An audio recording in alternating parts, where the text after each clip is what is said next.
इस news headlines के प्रायोजक पतंजलि गाय का घी, माँ का भरोसा, प्यार से परोसा। मुख्यमंत्री नायब सिंह सैनी का दिल्ली दौरा, ट्रेन से दिल्ली पहुंचे सीएम, आज कई बैठकों में होंगे शामिल। महंगाई के खिलाफ कांग्रेस सड़कों पर आई, आज कैथल में कांग्रेस का प्रदर्शन, सुरजेवाला और राव नरेंद्र सिंह करेंगे अगुवाई। दिल्ली एनसीआर में ट्रांसपोर्टर्स की हड़ताल जारी, गुरुग्राम में जबरदस्ती ट्रक चालकों को हड़ताल में शामिल करवाते दिखे लोग, चलते ट्रकों के पहियों की निकाली हवा। गुरुग्राम में कैब ड्राइवर की महिला के साथ गंदी हरकत, महिला की शिकायत पर पुलिस में एक्शन, भोंडसी से आरोपी को दबोचा। हरियाणा में पुलिस का ताबड़तोड़ एनकाउंटर एक्शन, महेंद्रगढ़, कैथल और फरीदाबाद में बदमाशों का एनकाउंटर, कई बदमाश पकड़े।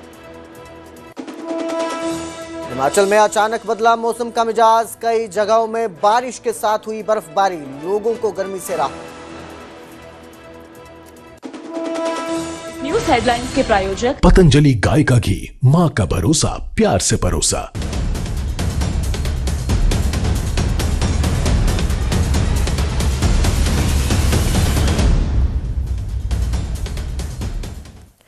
नमस्कार, स्वागत है न्यूज 18 पंजाब हरियाणा हिमाचल में। मैं आपके साथ कुलदीप भारद्वाज और हाजिर हूं हरियाणा हिमाचल प्राइम बुलेटिन लेकर।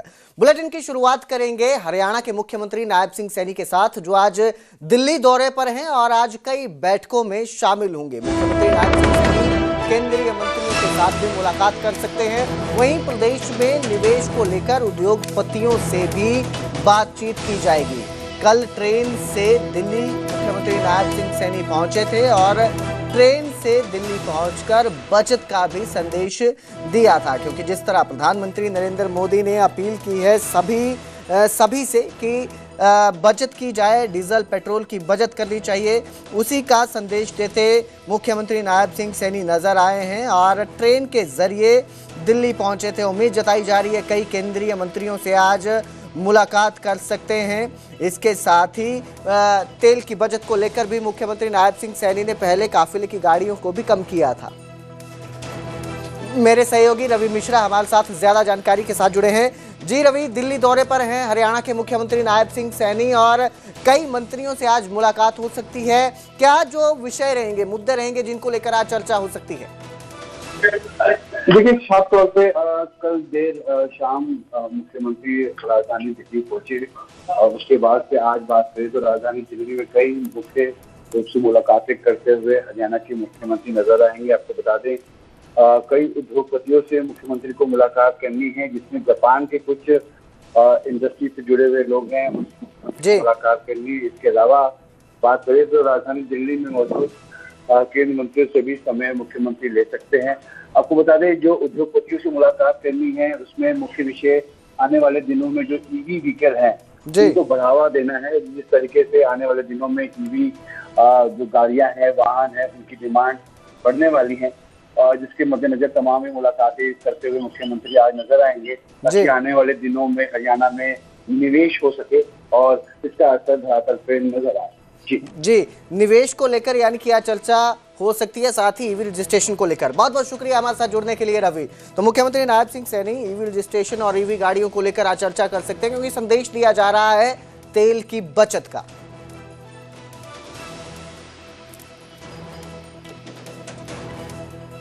मुख्यमंत्री नायब सिंह सैनी लगातार पेट्रोल डीजल की बचत का संदेश दे रहे हैं। सबसे पहले मुख्यमंत्री ने अपने काफिले में कमी की, इसके बाद मुख्यमंत्री नायब सिंह सैनी साइकिल चलाते हुए नजर आए, सुखना लेक पहुंचे हुए थे और अब ट्रेन के जरिए सफर करते हुए नजर आ रहे हैं। संदेश साफ है कि बचत करनी है, तेल की बचत करनी है, डीजल की बचत करनी है। जिस तरह से प्रधानमंत्री नरेंद्र मोदी ने संदेश दिया था, अपील की थी सभी देशवासियों से कि बचत की जाए, तो हरियाणा के मुख्यमंत्री नायब सिंह सैनी इस संदेश को सबके सामने पेश करते नजर आ रहे हैं। बजट संदेश की 3 तस्वीरें आपकी स्क्रीन पर नजर आ रही हैं। पहले काफिले में कटौती की गई। जो भी मंत्री रहेंगे हरियाणा के और मुख्यमंत्री थे, उन्होंने अपने काफिले की गाड़ियों में कटौती की है। इसके साथ ही दूसरी तस्वीर सफर करने की है, वो भी साइकिल से। सुखना लेक पर मुख्यमंत्री नायब सिंह सैनी साइकिल के साथ पहुंचे थे। इस दौरान उन्होंने वहां पर लोगों से बातचीत भी की और अब ट्रेन के जरिए सफर किया है। ट्रेन के जरिए सफर करके दिल्ली पहुंचे हैं हरियाणा के मुख्यमंत्री नायब सिंह सैनी। साफ संदेश है पेट्रोल डीजल की बचत करना। इसके साथ ही एक संदेश और दिया जा रहा है हरियाणा सरकार की तरफ से, वो है इलेक्ट्रिक वाहनों की तरफ कदम बढ़ाने का। उनको इलेक्ट्रिक वाहनों के प्रति लोगों को जागरूक करने का भी कदम उठाया जा रहा है। इसके साथ ही ईवी रजिस्ट्रेशन को लेकर भी गाइडलाइंस जल्द ही हरियाणा सरकार की तरफ से आ सकती हैं।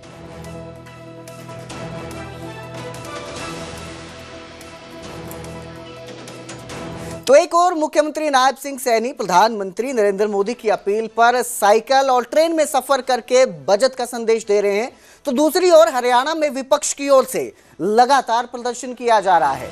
आज हरियाणा में फिर कांग्रेस का प्रदर्शन है। पेट्रोल डीजल के बढ़े दामों को लेकर प्रदर्शन किया जा रहा है। कैथल में सुरजेवाला और राव नरेंद्र सिंह अगुवाई कर रहे हैं प्रदर्शन की। उसी के साथ राष्ट्रपति के नाम आयुक्त को ज्ञापन भी सौंपा जाएगा। तो घेरती हुई सरकार को नजर आ रही है कांग्रेस। जिस तरह से बचत की अपील की जा रही है, संदेश दिए जा रहे हैं, खुद हरियाणा के मुख्यमंत्री नायब सिंह सैनी साइकिल और ट्रेन में सफर करते नजर आ रहे हैं। काफिले की गाड़ियों को कम कर दिया गया है, लेकिन कांग्रेस इस बचत को लेकर संदेश के बीच प्रदर्शन करती नजर आ रही है। साफ उनका कहना है, प्रदर्शन कर रहे हैं, विरोध कर रहे हैं डीजल और पेट्रोल के बढ़े दामों का। उनका साफ कहना है कि इससे लोगों की जेब पर बोझ बढ़ा है और इसी को लेकर आज राष्ट्रपति के नाम जो आयुक्त रहेंगे, कमिश्नर रहेंगे, डिप्टी कमिश्नर, उनको ज्ञापन सौंपा जाएगा।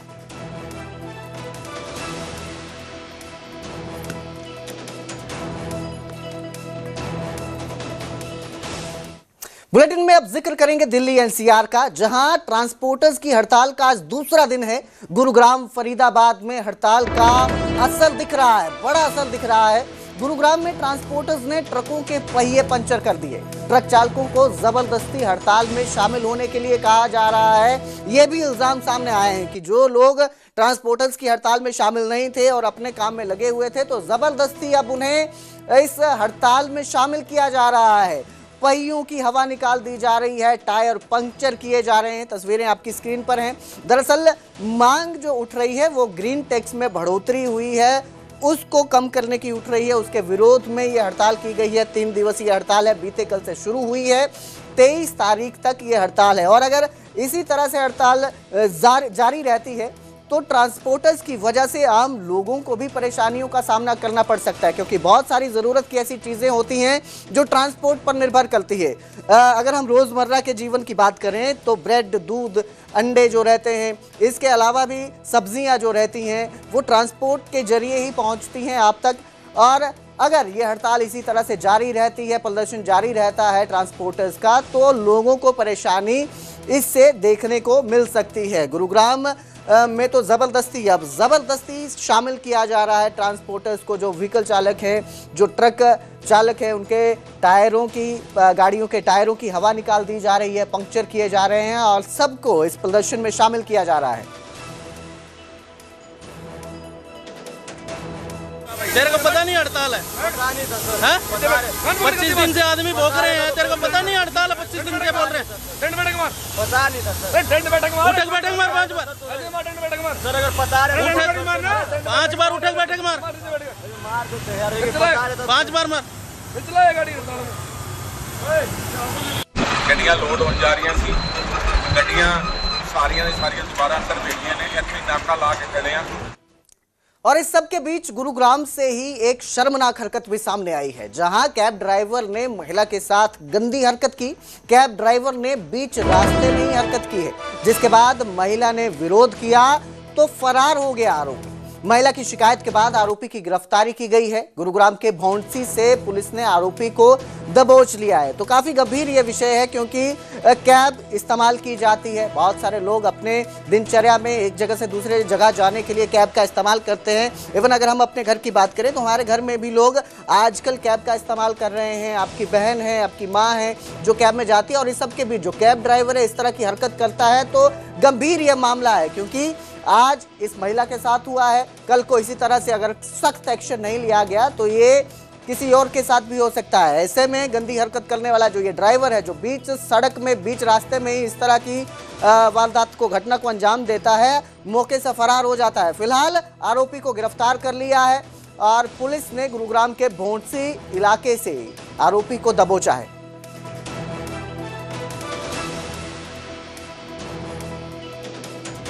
ड्राइवर को जो है भौंडसी से गिरफ्तार किया गया है और ये प्रयागराज यूपी का रहने वाला है और जो इसकी एजुकेशन है वो बीटेक मैकेनिकल है।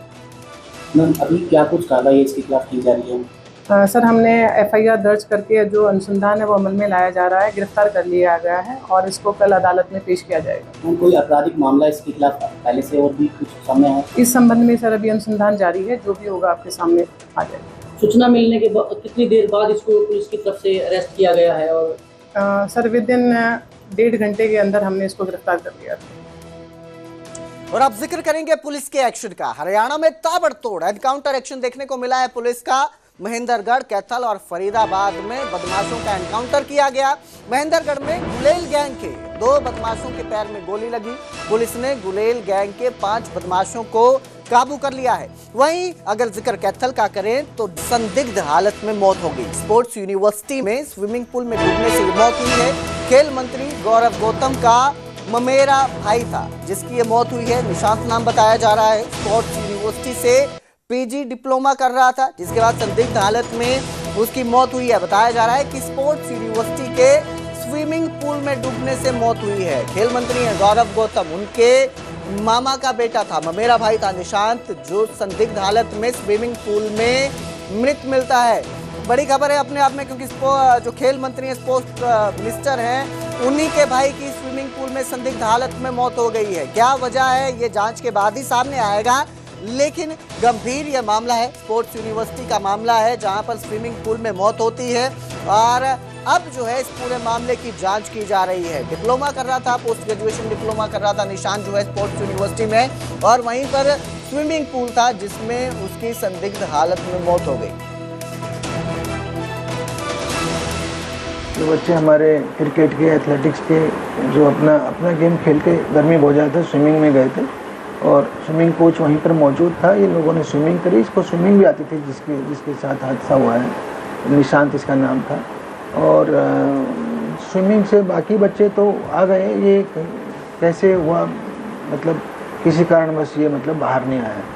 तो किसका स्टूडेंट था सर? ये क्रिकेट का पीजी डिप्लोमा कर रहा था, जिसके माध्यम से कोच बनते हैं। कितनी उम्र थी सर? 1 साल का एक साल का कोर्स होता है। मैं तो एग्जैक्ट उम्र तो मैं नहीं जानता, देखने से यंग और वो लगता था 28-30 साल का। वहाँ का स्विमिंग का कोच था सर? हाँ बिल्कुल, स्विमिंग कोच वहाँ मौजूद था। और फिर हमने जब इनको पता आभास हुआ कि बाहर नहीं है, फिर निकाला तो देखा वहाँ पे, तो इसको CPR वगैरह दी, किंतु उसके बाद कुछ वो नहीं हुआ तो हॉस्पिटल लेके गए, तो वहाँ पे भी सफलता मतलब कुछ मिली नहीं तब तक। आपको बता दें कि कल देर शाम निशांत गौतम नाम का एक लड़का जो क्रिकेट एकेडमी में प्रैक्टिस करने के बाद इसी स्विमिंग पूल में, जो तस्वीरों में आपको दिखा दूं, राय स्पोर्ट्स यूनिवर्सिटी के अंदर एक स्विमिंग पूल बनाया गया है जहां पर बताया जा रहा है कि वह प्रैक्टिस के बाद नहाने के लिए आया था। और उस समय जब वो नहाने आया तो उसके साथ और भी साथी उसके बताए जा रहे हैं, लेकिन कुछ ही देर बाद निशांत अपने कमरे में वापस नहीं पहुंचा। वो यहाँ पर पढ़ाई कर रहा था पीजी की, और उसके बाद जब वापस आकर देखा जाता है तो उसकी लाश तैरती हुई मिलती है।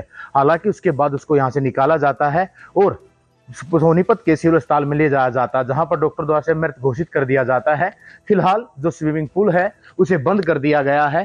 स्विमिंग पूल जो राय स्पोर्ट्स यूनिवर्सिटी में बनाया गया है वो बंद है। यहाँ पर हालांकि बताया जा रहा है कि जांच अभी पुलिस की पूरी नहीं हुई है कि आखिरकार यह हादसा कैसे हुआ है और क्यों हुआ, जिसकी वजह से स्विमिंग पूल को फिलहाल बंद किया गया है। लेकिन इस दर्दनाक हादसे में निशांत गौतम की मौत हो चुकी है। निशांत गौतम जो दिल्ली के गौतम नगर का रहने वाला था, फिलहाल वो पलवल के रहने वाले लेकिन दिल्ली के गौतम नगर में रहते थे। पिता दिल्ली पुलिस में बताए जा रहे हैं और ये इसके 2 भाई थे और निशांत शादीशुदा भी बताया जा रहा है। इसी के साथ फिलहाल पूरे मामले में राय थाना पुलिस जांच कर रही है। स्पोर्ट्स यूनिवर्सिटी के जो वाइस चांसलर हैं उनका भी ये कहना है कि हादसा कैसे और क्या हुआ, क्यों हुआ, इसकी पूछताछ जो साथी थे और जो अन्य कोच थे उनसे की जा रही है। लेकिन अभी तक ये हादसा किस वजह से हुआ जिसमें निशांत की जान गई, इसका खुलासा नहीं हुआ है। बहरहाल अब पुलिस जांच में साफ हो पाएगा कि आखिरकार निशांत की मौत स्विमिंग पूल में किस तरह हुई है। और अब जिक्र करेंगे सद्भाव यात्रा का। कल बृजेंद्र सिंह की सद्भाव यात्रा का समापन होगा। रोहतक में यात्रा समाप्त होगी। इसको लेकर चौधरी बीरेंद्र सिंह का बयान भी सामने आया और उन्होंने कहा कि हमने 12 प्रमुख नेताओं को बुलाया है। भूपेंद्र सिंह हुड्डा को भी निमंत्रण दिया गया है। इसके साथ ही कुमारी शैलजा और सुरजेवाला को भी निमंत्रण दिया गया है। सद्भाव यात्रा से कांग्रेस को मजबूती मिलेगी। तो सद्भाव यात्रा को लेकर शुरुआत से ही गुटबाजी की बातें सामने आ रही थी और एक तरफ कहा जा रहा था कि ये उनकी निजी यात्रा है और इसके बाद गुरुग्राम में राहुल गांधी इस यात्रा में शामिल होते हैं और उसी यात्रा में उसी दिन सेम डे जो नेता प्रतिपक्ष हैं भूपेंद्र सिंह हुड्डा वो भी वहां पर पहुंचते हैं और अब इस यात्रा का समापन होने वाला है। तो जो मनमुटाव देखने को मिल रहे थे राहुल गांधी के इस यात्रा में शामिल होने के बाद ये कयास जताए जा रहे थे कि जो गुटबाजी चल रही है हरियाणा कांग्रेस में वो खत्म हो जाएगी और वहां पर एक बार साफ संदेश कांग्रेस देती नजर भी आई थी एकजुटता का, क्योंकि भूपेंद्र सिंह हुड्डा जो नेता प्रतिपक्ष हैं जो शुरुआत से ही इस यात्रा को बृजेंद्र सिंह की निजी यात्रा बता रहे थे वो इस यात्रा में शामिल होते हैं और कहते हैं कि कांग्रेस की यात्रा है, सबको एक साथ इसमें चलना है, एक साथ आगे बढ़ना है। और अब ये यात्रा अपने समापन के दौर पर पहुंच रही है। कल यानी कि 23 तारीख को रोहतक में ये यात्रा समाप्त होगी और एक बार फिर से बीरेंद्र सिंह ने कहा है कि सभी को निमंत्रण दिया गया है इस यात्रा में शामिल होने के लिए। हम इसके समापन पे जो कमेटी है सद्भाव यात्रा की जो संचालन के लिए कमेटी बनाई गई है जिसके बृजेंद्र सिंह प्रमुख रूप से उससे बात करते हैं, उसकी तरफ से उन्होंने एक चिट्ठी लिखी है और वो हरियाणा में 60 साल में 18 अध्यक्ष बने हैं हरियाणा प्रदेश कांग्रेस कमेटी के। 18 में से जो जीवित हैं वो आज 8 हैं और उनके नाम भी मैं अगर आप चाहोगे तो उसमें भूपेंद्र सिंह हुड्डा हैं, उसमें कुमारी शैलजा हैं, धर्मपाल मलिक जी हैं और उसमें बलबीर पाल शाह जी हैं, फूलचंद मौलाना जी हैं और अपने शैलजा जी का हो गया अशोक तंवर जी हैं और उदय भान जी हैं और मैं भी हूं। बुलेटिन में अब जिक्र करेंगे हिमाचल प्रदेश का। उत्तर भारत में खासकर हरियाणा पंजाब में आप देखें तो गर्मी का कहर देखने को मिल रहा है, लेकिन हिमाचल में मौसम का मिजाज बदल चुका है। कई जिलों में बारिश से मौसम सुहावना हो गया है। बारिश से तापमान में भी गिरावट दर्ज की गई है। लोगों को गर्मी से राहत मिल रही है। कुल्लू, मनाली, धर्मशाला में बारिश ने मौसम को सुहावना कर दिया है। इसकी तस्वीरें आपकी स्क्रीन पर आ रही हैं। आप देख सकते हैं कि लोग छाता लेकर निकल रहे हैं बाहर और जिस तरह से बच्ची के हाथ में रंग बिरंगा छाता नजर आ रहा था उसी तरह से मौसम सुहावना हिमाचल का नजर आ रहा है। तो राहत की खबर है ये लोगों के लिए। गर्मी से लोग परेशान थे। हरियाणा और पंजाब में कई जगहों पर तापमान 47 डिग्री के पार पहुंच चुका है और जब हिमाचल में मौसम ने मिजाज बदला है तो उम्मीद ये भी है कि इससे पंजाब और हरियाणा में भी थोड़ी राहत पहुंचेगी, क्योंकि ठंडी हवाएं जब इस तरफ आएंगी तो थोड़ी राहत यहाँ के लोगों को भी मिलती जरूर नजर आएगी। हरियाणा में और पंजाब में तापमान बढ़ रहा है, लोग परेशान हैं और इसी बीच ये तस्वीरें दिल खुश कर रही हैं। बहुत सारे लोग जो सैलानी हैं वो इस वक्त हिमाचल का रुख कर रहे हैं। खास तौर पर धर्मशाला के डलहौजी, चंबा में लोग पहुंच रहे हैं, जहां पर मौसम हरियाणा और पंजाब के मुकाबले ठंडा है।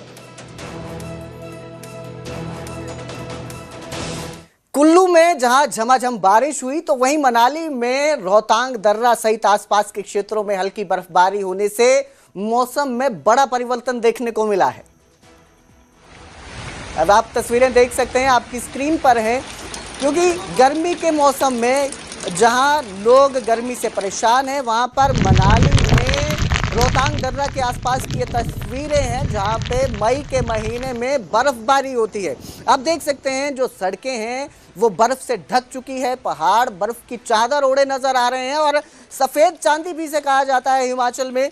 जिस तरह से मई के महीने में तपती गर्मी में मौसम ने अचानक से करवट बदली और हर जगह जो है रोहतांग दर्रा के आसपास ये बर्फ गिरी है, उसने सैलानियों को भी खुश कर दिया है। लोग अब हिमाचल की तरफ रुख करेंगे, गर्मी के मौसम में सैलानी वहां पर पहुंच रहे हैं तो उनके लिए भी ये अद्भुत नज़ारा देखने को मिलेगा। तपते मौसम में बर्फबारी की ये तस्वीरें कहीं ना कहीं ठंडक लोगों को जरूर पहुंचा रही हैं। आप तस्वीरें देख सकते हैं कितना मनमोहक ये नज़ारा देखने को मिल रहा है।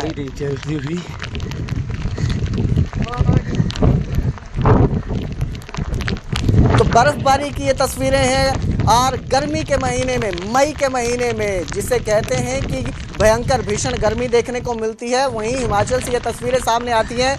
मनाली में रोहतांग दर्रा के आसपास की ये तस्वीरें हैं, पूरी सड़क ढक चुकी है बर्फ से। इसके साथ ही जो पहाड़ हैं वो भी बर्फ की चादर ओढ़े अब नजर आ रहे हैं और इसने जो सैलानी वहां पहुंच रहे हैं घूमने के लिए गर्मी के बीच, उनके दिलों को खुश कर दिया है। मनाली सहित आसपास के क्षेत्रों में जहां हल्की बारिश हो रही है तो वहीं विश्व विख्यात रोहतांग पर मई के महीने में भी हल्की बर्फबारी हुई है, जिससे यहां का तापमान में काफी गिरावट देखने को मिली। फिलहाल ऐसे में जो सैलानी इन दिनों कुल्लू मनाली घूमने पहुंचे हैं वे यहां पर आकर इस सुहावने मौसम का जमकर लुत्फ लेते हुए नजर आ रहे हैं। फिलहाल मैं तस्वीर दिखा रहा हूं, आप देखते हैं कि किस तरह का मौसम यहाँ पर जो है चल रहा है। हल्की बारिश हो रही है, रिमझिम बारिश इसमें चल रही है, तो ऐसे में तापमान में यहाँ पर जो है गिरावट देखने को मिल रही है। हालांकि मैदानी क्षेत्रों में जिस तरह लगातार जो है गर्मी बढ़ती जा रही है और लोगों का घरों से बाहर निकलना भी मुश्किल हो रहा है, तो वहीं दूसरी ओर मनाली और आसपास के इलाकों में मौसम इसके बिल्कुल विपरीत चल रहा है और यहाँ पर जो है तापमान में काफी गिरावट देखने मिल रही है और काफी राहत लोगों को यहाँ पर जो है मिलती नजर आती है। हालांकि बीते दिनों जहाँ हल्की सी वृद्धि तापमान में दोपहर के समय हुई थी, तो वहीं अब जिस तरह मौसम एक बार फिर से करवट बदली है तो वहीं कहीं ना कहीं अब जो है वो गर्मी से यहाँ पर जो है लोगों को राहत मिली और इसके साथ ही जिस तरह मौसम यहाँ पर जो ठंडा चल रहा है तो इससे जो स्थानीय लोग हैं, चाहे पर्यटन कारोबारी है, वे काफी जो है यहाँ पर प्रसन्न नजर आ रहे हैं। उनका मानना है कि जिस तरह जो मौसम यहाँ पे चल रहा है और जो खासकर विशेषतर जो रोहतांग दर्रे में हल्की बर्फबारी हुई है, इससे उनका टूरिज्म कहीं ना कहीं और ज्यादा यहाँ पर जो है रफ्तार पकड़ेगा। चलिए अब आपको मनाली से चंबा की ओर लेकर चलते हैं, जहां बारिश से मौसम में बदलाव हुआ है, मौसम सुहावना हुआ है और जो सैलानी यहां पहुंच रहे हैं वो भी इस बारिश की वजह से अच्छा महसूस कर रहे हैं। उनका भी यहां पर पहुंचकर अच्छा महसूस हो रहा है, क्योंकि गर्मी बहुत ज़्यादा बढ़ चुकी थी। हिमाचल में भी शिमला की बात करें, मनाली की बात करें तो बीते दिन तक तापमान सामान्य से ज़्यादा रिकॉर्ड किया जा रहा था, लेकिन इस सब के बीच जो मौसम ने मिजाज बदला, करवट ली, उसने सबके दिलों को खुश कर दिया है और तापमान में भी गिरावट दर्ज की गई है। चंबा की ये तस्वीरें हैं, आप देख सकते हैं कि मौसम सुहावना हो चुका है, तपती गर्मी से लोगों को राहत मिलती नजर आ रही है।